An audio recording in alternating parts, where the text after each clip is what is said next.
So as I mentioned, today's webinar is going to discuss invasive species success stories, and our presenter today is Randall Oliver.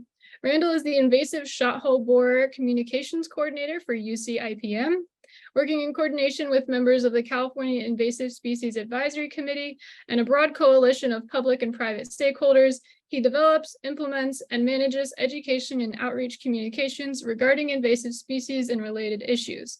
He's also an active member with the Irvine Ranch Conservancy. We're happy to have you here today, Randall.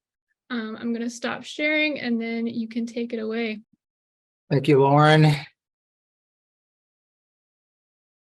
All right, so hello, everybody. In case you missed that, I'm Randall Oliver, California's statewide invasive shothole borers communications coordinator. I work with UC Agriculture and Natural Resources Integrated Pest Management Program. So late last year, I was speaking with a group of master gardeners who expressed some dismay about the negativity of messaging surrounding the invasive tree pests that are really doing so much damage here in California, as well as some new threats that I'm pretty sure are on the way here. So I suggested that if they're getting negative reactions, if they feel the message is too negative, that they should take some time to talk about some of the success stories regarding invasive tree pests. And unfortunately, they told me they weren't aware of any. So that got me to thinking that we need some communications aimed at that topic. And so it prompted me to write an article that featured some of those successes. And after that article was picked up by the Western Farm Press, I was asked if I might expand on the article a little bit and present at this webinar. So I'm very happy to do that. But I'm going to start with a very big caveat, and that is that these programs and the research that I'm going to be talking about today are not my own. They are programs conducted by or with the assistance of some of the leading researchers and advisors in plant health, pests, and diseases. Most of them are affiliated with UC A&R or other University of California institutions.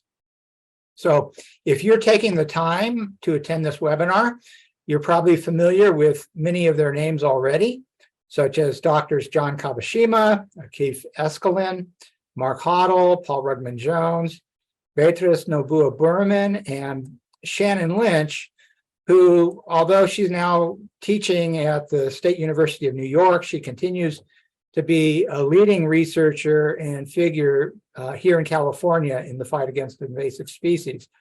So I want to credit all of them and thank them for their outstanding work and also for sharing with me the information that makes this presentation possible. Before looking at any of the specific success stories, I think it would be helpful to define the term invasive species. What exactly does that mean and what does it include? So generally, for a species to be considered invasive, it needs to meet three standardized criteria. First, it has to be non-native to the area of consideration. So you'll hear terms like non-native or exotic, and it's important to remember that while all invasive species are non-native, not all non-native species are invasive. And that's because there's two additional criteria that have to be met. First, the species must have been introduced with the help of humans, either intentionally or unintentionally. So when we're talking about invasive insect species, typically those introductions are on nursery stock, on packing material, such as wood pallets or crates, or through the movement of firewood. And lastly, the species must create harm, either to the environment or to the economy or to human health.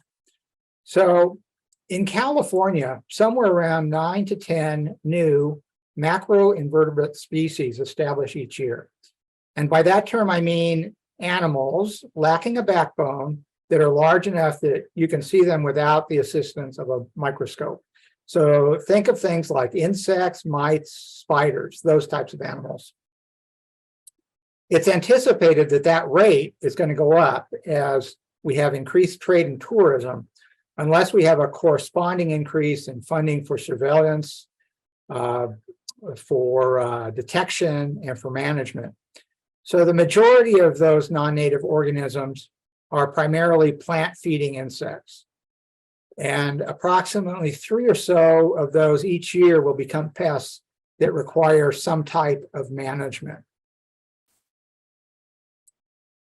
Generally, when we consider a response to invasive species, we think of this invasion curve. So here we're looking at the X or horizontal axis as time, and the Y or vertical axis is the level of infestation and also the costs involved in controlling that infestation. So the most effective, lowest cost time to stop an infestation is before it actually arrives or immediately thereafter. That's why we have inspections at the ports and airports by the U.S. Department of Agriculture, the USDA, border crossing stations by the California Department of Food and Agriculture, the CDFA, mail and nursery stock inspections by county ag commissioners' offices, and other similar programs. It's also one reason why we have outreach campaigns like Buy It Where You Burn It and Don't Pack a Pest, which are supported by a broad coalition of agencies and organizations, including the California Firewood Task Force, the California Forest Pest Council, CDFA, and USDA, among others. One pest that hasn't arrived yet in California, though we've had a couple of really close, really scary calls, is the spotted lanternfly. It's really pretty, as you can see here in this slide, but we definitely don't want this pest in California because it could be devastating to our state's table grape and wine production, as well as other agricultural crops and horticultural and native plants. CDFA is currently doing some trapping for spotted lanternfly along the I-5 corridor south of Sacramento and is offering training for master gardeners to identify this pest. CDFA maintains a report a pest hotline, 1-800-491-1899, or online at cdfa.ca.gov. And I'll include that information as well as other links related to my presentation in one of my final slides. CDFA also is supporting research into pest pathways and control. The cost of these programs is really very small compared to the financial impact that an invasive species like spotted lanternfly could cause if it arrived here and then became established. The CDFA's efforts to anticipate and prevent establishment of spotted lanternfly in California is a good example that points to an approach that was discussed by Dr. Mark Hoddle in a paper that he published last month. It's called A New Paradigm for Active Biological Control of Invasive Insect Pests. He notes that 44% of the invading species that establish here in California originate from invasion bridgeheads established elsewhere in the United States and Canada. So they've established a presence somewhere else in the country, and then they're threatening here. So Dr. Hoddle advocates for conducting what he calls horizon scans. So you're looking out at what other pests are out there, looking for what's called door knocker species. So these are things that have already established those bridgeheads somewhere else in the country or in Canada or Mexico, and they're exhibiting a propensity for spread elsewhere. So they're already nearby and they could be headed this way. In the case of spotted lanternfly, which already is established and pretty widely established on the northeastern part of the United States, researchers used horizon scanning to determine the potential threat to California agriculture.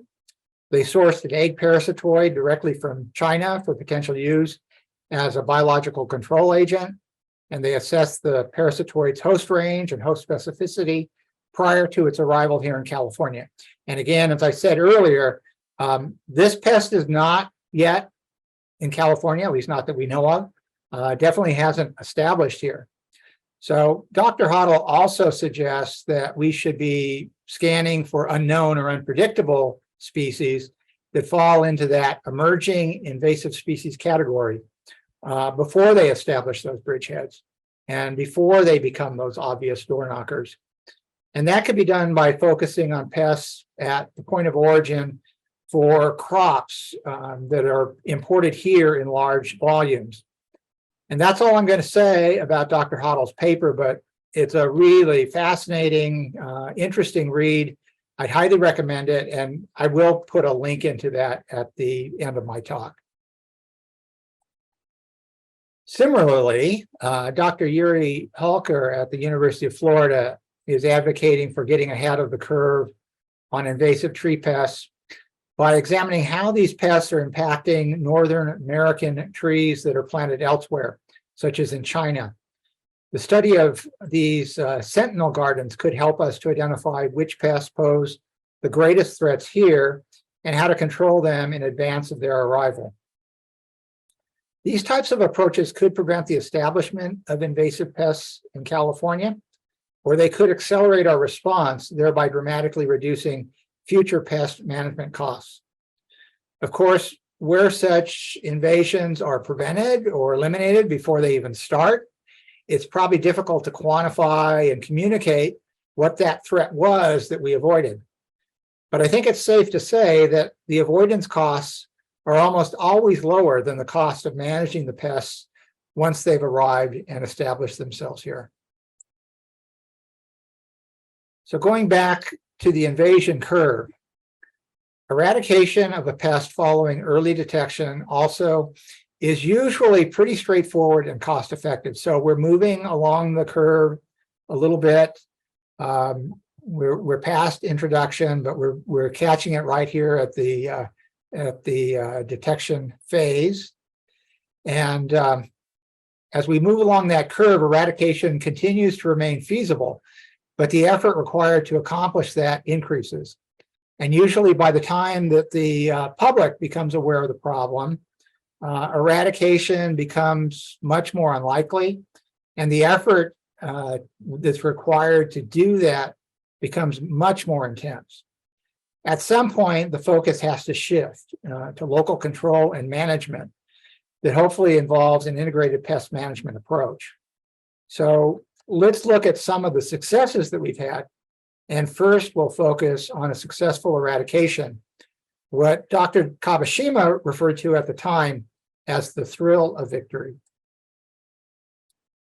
So in August of 2010, a badly damaged Canary Island date palm was removed by a professional arborist in Laguna Beach, California. Examining the tree's crown, the arborist discovered adult and larval weevils, which were sent to the Orange County Ag Commissioner's Office for identification. Also to CDFA, which subsequently identified the adults as the red palm weevil. USDA confirmed that identification. And in late October of that year, another adult male weevil was found on another damaged Canary Island date palm a short distance away. Red palm weevil is a very destructive palm pest in both its native range as well as areas where it's invaded. So this was, as you can understand, a very big deal, a big concern given all the palm trees located throughout Southern California, as well as the financial importance of our ornamental palm industry and our date palm industries. So later molecular analysis that was done to determine the probable area of where this weevil originated revealed that this was actually a different species, the red-striped palm weevil, which is native to Malaysia, Thailand, and Indonesia, and had not previously been found outside its native range. So that led to some speculation that the weevils may have been brought to Laguna Beach deliberately for the larvae and the pupa that were used in some traditional Southeast Asian dishes. So I need to emphasize here, that was a theory that was never confirmed, but definitely a theory that was worth considering.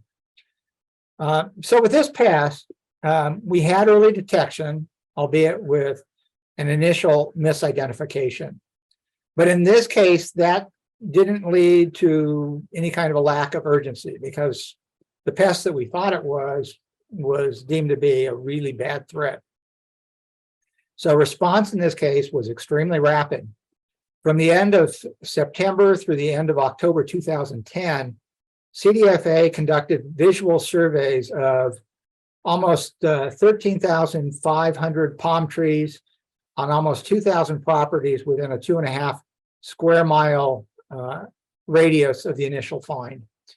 After starting in early October, CDFA deployed 150 traps that were initially inspected daily, then weekly from mid-October 2010 to March 2011, and then bi-weekly until January 2015, when eradication was declared. And that was 3 years after that single live weevil was found in a baited pheromone trap. Early on in looking at this infestation, a technical working group was assembled by USDA to provide expertise and input into the monitoring and management program. It was a small but very diverse group that included international palm weevil experts, research scientists from University of California, Riverside, CDFA, U.S. Department of Agriculture, UC Cooperative Extension personnel from both San Diego, Orange, and Los Angeles counties, and county entomologists from the Agricultural Commissioner's offices. So a small but really a good group. And then in November 2010, the tree where that single male weevil was found was removed and disposed of in compliance with very strict protocols. No live adult larva or pupa were found inside that tree. That was the only tree that was removed under the palm weevil management program.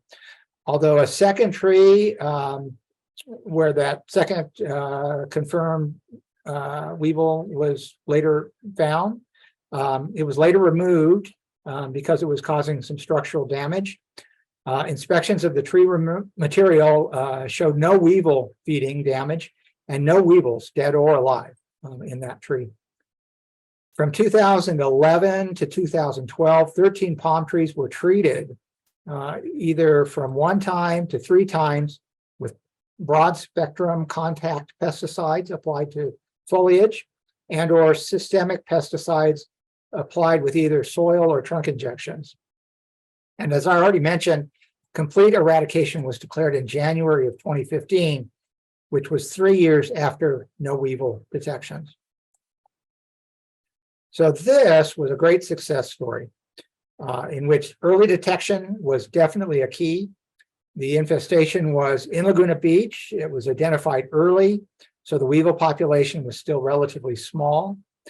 In addition, Laguna Beach is geographically isolated. If you're not familiar with it, it's bordered by the ocean on one side, and then there's wild, undeveloped foothills on the other side. Pacific Coast Highway runs north and south with Laguna Canyon Road, or the 133, coming from inland. There's no airport, seaport, or interstate border crossings. The local climate is much cooler than the weevil's place of origin, and the eradication effort was both well-funded by state and federal agencies and well-staffed as well. So you can guess from all those factors, eliminating invasive pests where those kinds of conditions aren't present are probably going to be more difficult, which takes us to another pest that was first identified as a result of public response to this pest and the outreach efforts around it and the surveys related to it.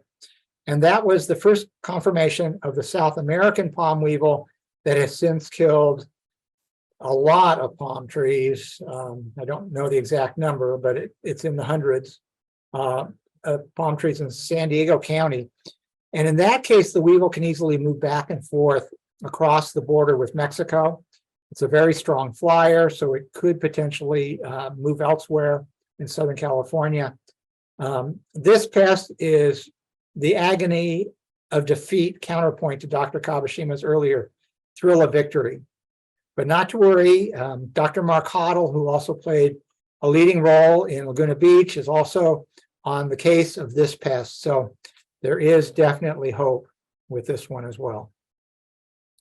Now let's turn to another invasive pest, the gold-spotted oak borer, a native of southeastern Arizona that was first detected in California in San Diego County in 2008 and has since spread to Orange, Riverside, San Bernardino, and Los Angeles counties. So this pest lays its eggs on the bark of oak trees.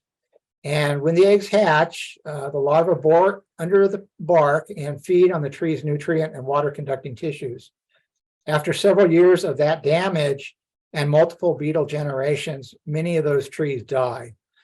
Typically, gold-spotted oak borers attack and kill very old oaks, meaning that they cause significant economic as well as cultural and aesthetic damage. And of course, those old oak trees take many, many years to replace. So this success story that I'm going to talk about involves a specific wilderness area in Orange County called Weir Canyon. And this area contains one of the largest and healthiest oak woodlands in Orange County, along with an abundance of rare habitats and wildlife.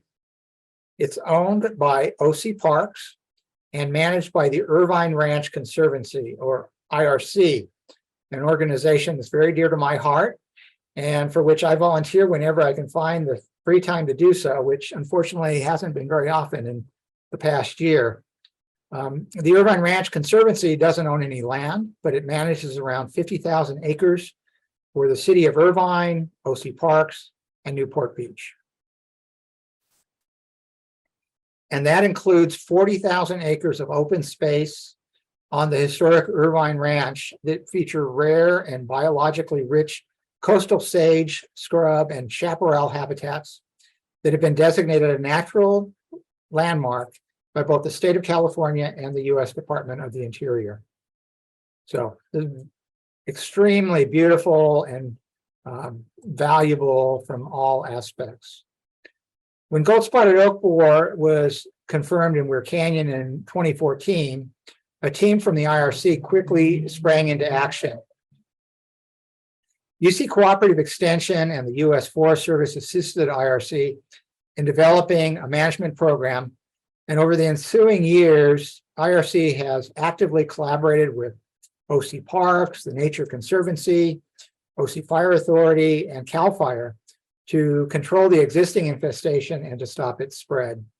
IRC has surveyed the oaks in the area annually to monitor the infestations and also to guide each year's management actions. To reduce the spread of the infestation, IRC initially removed more than 100 severely infested oaks, what we call amplifier trees, in the first few years of management. In the last few years of surveys, no severely infested oaks have been found, so no need to remove additional oak trees. And additionally, more than 3,000 tree trunks have been sprayed annually in the late spring to kill emerging adult beetles and newly hatched offspring. So that's been going on for a number of years now.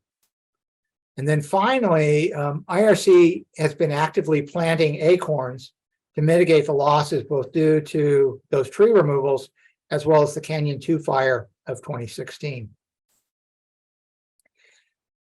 And then the really good news, in the most recent survey of the oaks in Weir Canyon, the IRC team found only 12 oaks with new exit holes, and most of those had only 1 or 2 exit holes per tree, which is an extremely low number. So with the situation well under control, IRC is now considering modifying its program.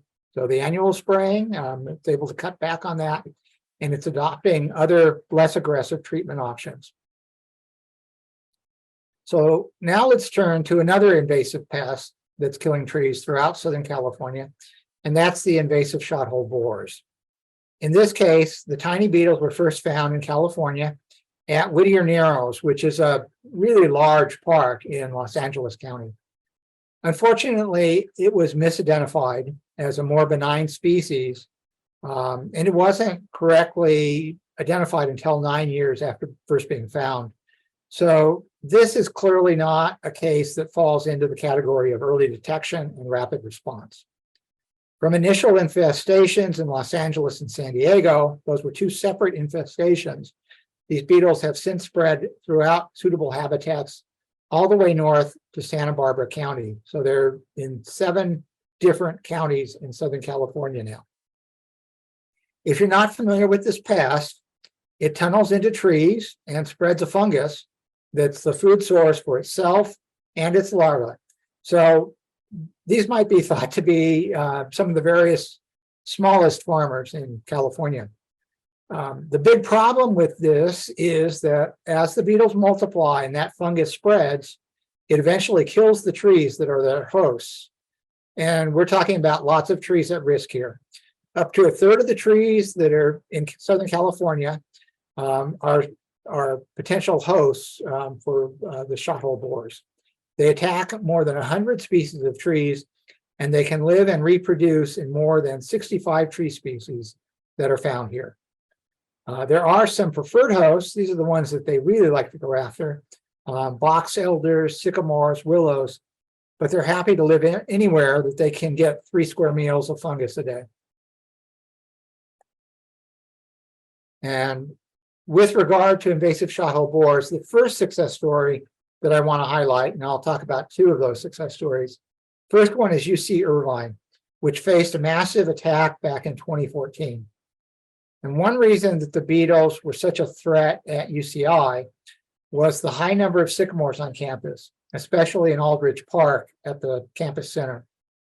So the ring mall that surrounds that park was essentially a monoculture of sycamores and other platanus species, such as London plane. But the borers didn't stop there. They also attacked hundreds of cottonwoods, native willows, golden rain, and coral trees. In total, the beetles attacked more than 2,000 trees, including 75 different tree species. Now, if you're not familiar with UCI, as this slide illustrates, the campus is a big setting. 1,500 acres, and about a third of that is open space, including 60 acres of eco reserve. And then immediately adjacent to the campus is the 200-acre San Joaquin Marsh Reservoir, or Reserve, I'm sorry. The campus is home to a vast urban forest, consists of over 30,000 trees located in a mix of landscape, riparian, and open space settings. At the time that the forest came under threat from invasive shothole borers, it was pretty early on in terms of familiarity with that pest, so there were a lot of unknowns. So to better understand and tackle that problem, UCI's Facilities Management Department and the Office of Environmental Planning and Sustainability collaborated with researchers affiliated with UC Cooperative Extension and UC Riverside, primarily Dr. Akif Escalin and Dr. John Kabashima. In addition, pesticide manufacturing companies, pest control advisors, and arborists provided materials and labor to help offset the cost of research with this pest. So the researchers were given a lot of freedom to experiment with different treatments and approaches. They could cut down and sample trees as they wanted to do so. They could leave selected infested trees alone. They could explore a variety of pesticide, fungicide combinations and application techniques. And that freedom is really what allowed them to develop the expertise and management solutions that are used today to effectively control this pest. So it all started there at UCI. Approximately 800 trees were removed. Primarily, these were amplifier trees. So again, these are these trees that are heavily infested. They've got lots and lots of beetles, and those can be a source for infestations of other trees in the area.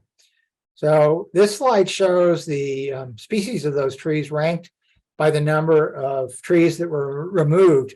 So if you can read, and that's probably a little bit small, but the names of the species that were removed, the top ones are all in that flatness category of trees. So those were the trees that were most widespread on campus, and they're also the trees that were most severely infested. So this slide shows the inner ring at UCI, where many of the trees were 60-year-old sycamores that were planted when the university was first established. In this slide, you see the campus's inner ring in 2016. And then here it is 2 years later. So lots of trees removed. And then once those severely infested amplifier trees were removed, the university faced another challenge, which was the question of what types of trees should replace them. So the UCI team looked at trees located close to those amplifiers that seemed to show some degree of resistance. And they also collaborated with experts, including scientists, arborists, landscape architects, and other landscape professionals. And as they planted those trees, they kept very careful notes on how the trees were performing, and they constantly adjusted their plans accordingly. This slide shows some of the tree species that were used for reforestation. So it's a pretty wide mix of trees. And then in addition to that tree species selection, some new design strategies were incorporated into the replanting of the campus forest. Originally, the campus was planted very much with a street theme, tree theme, and that led to a monoculture planting. When they were looking at replanting the forest, the UCI team shifted to a more natural design approach and committed to increasing tree species diversity. Also, where there was space to plant another species of tree behind one of the areas where they just planted, they did that. So they're adding 2 species in a given area. The ring mall itself was replanted with a street tree approach, but it was broken into quadrants. So where before there was really around the ring just one monoculture, now there's 4 different tree species in that particular area. But tree diversity across campus is much broader. Tree species replanting was done in phases beginning in the fall of 2015 and continuing for several more years. And today, the forest at UCI looks very different than it did in 2015. While shothole borers haven't been completely eliminated, their presence is reduced significantly. And UCI now has the tools to manage them effectively. Restoration efforts have definitely resulted in a diverse treescape that is not only more sustainable, but also, as you can see from this slide, very beautiful.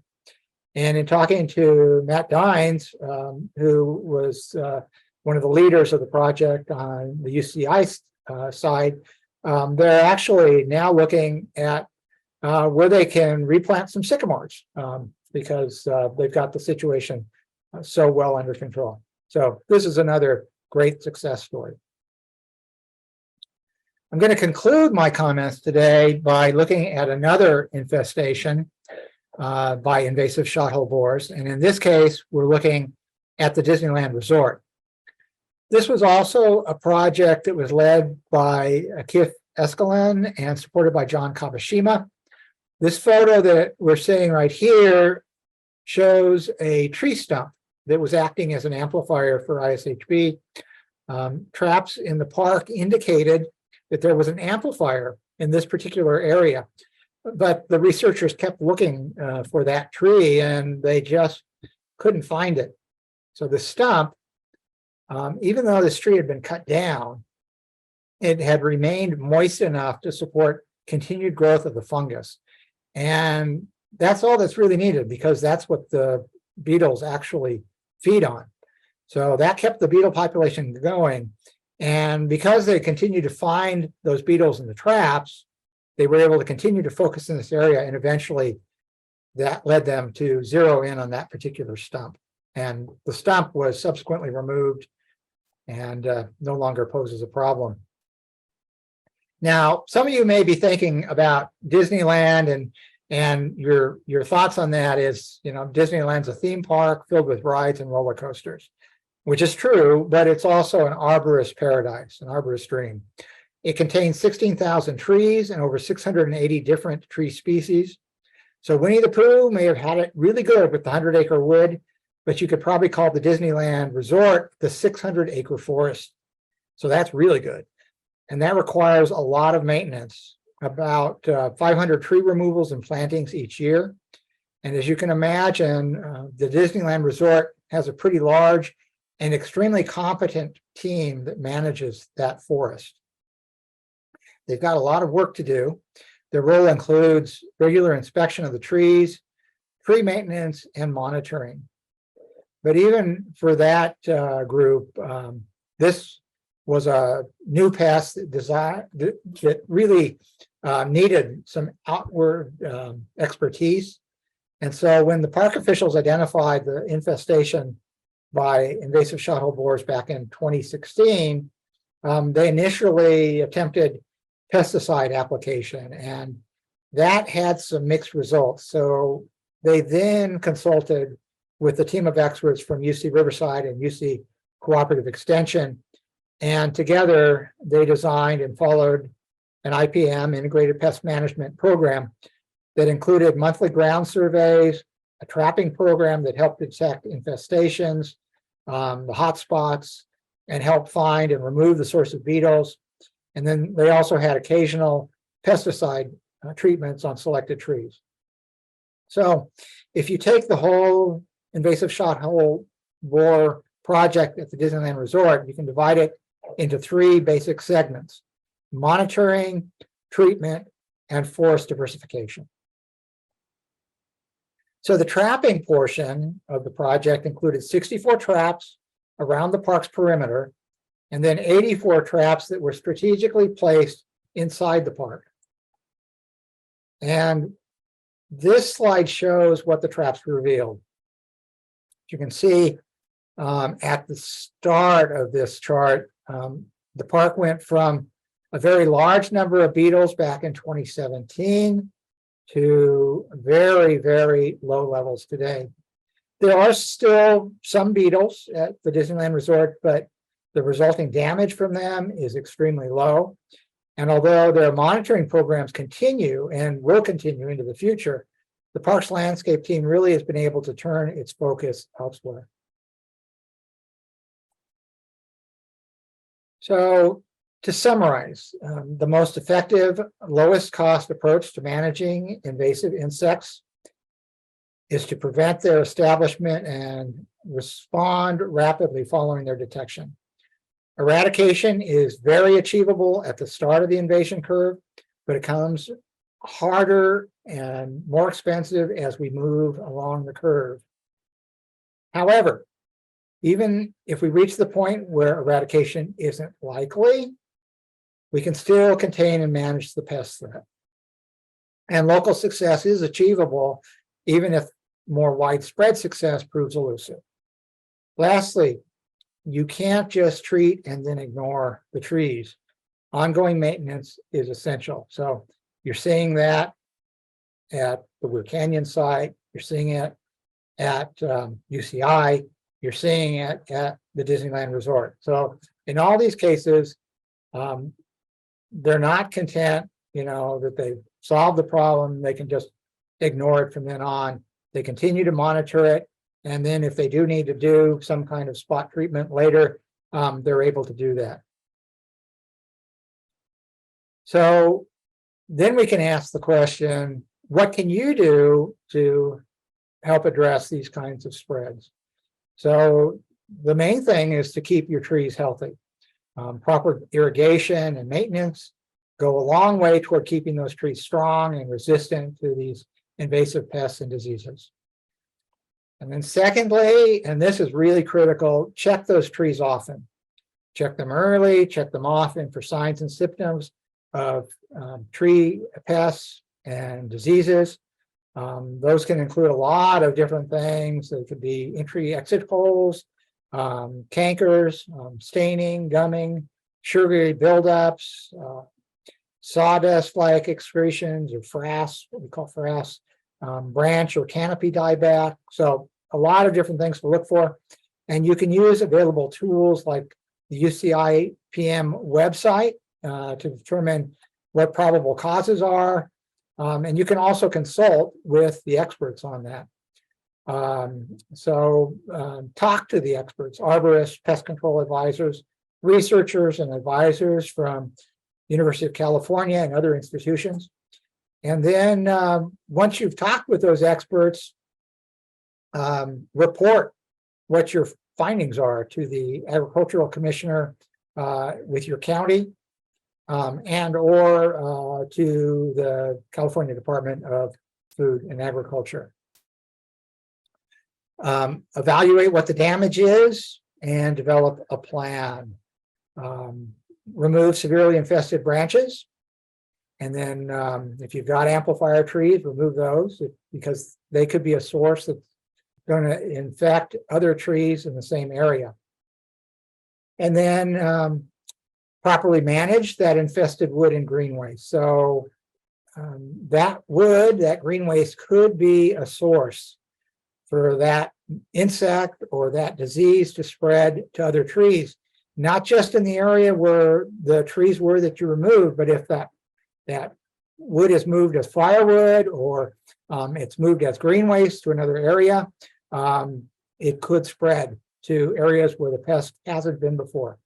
So we want to chip wood and other plant materials as small as possible. Solarize or compost can further increase the effectiveness of that chipping. It's generally best to keep those materials close to where they originated, but if you absolutely have to move it to someplace else, first make sure that wherever you're moving them to, the facility that is going to process that has the equipment that it needs to do that processing. And when you're moving it from one place to another, make sure that the materials are tightly covered while in transit. And then if you're working with a tree pest care professional, insist that proper disposal is part of the job requirements of the job. Many of these pests can survive in downwood for long periods. So, this last one is really key. When buying or collecting firewood, always get it as close as possible to where you're going to use it and leave firewood leftovers in place. Don't take them back home with you.